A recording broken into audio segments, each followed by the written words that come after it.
नमस्कार दर्शक बंधु मौसुमी फेरिला तातीरे लागिबो ब्रेक 17 जाए वर्षा संभावना 2 रु 4 डिग्री खसिबो पारद।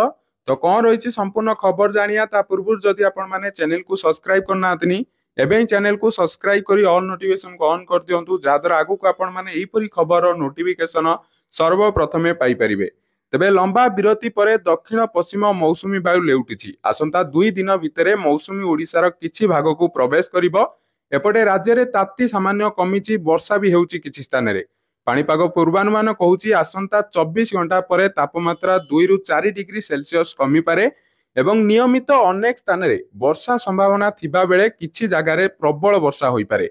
बुधवार अपराह्न 5:30 भितर भुवनेश्वर पारादीप कटक ढेंकानाल जाजपुर बालेश्वर चांदबाली रायगड़ा पहाड़खेमुंडी नयागढ़ केन्दुझर रे हालुकारु मध्यम धरणर वर्षा होईची।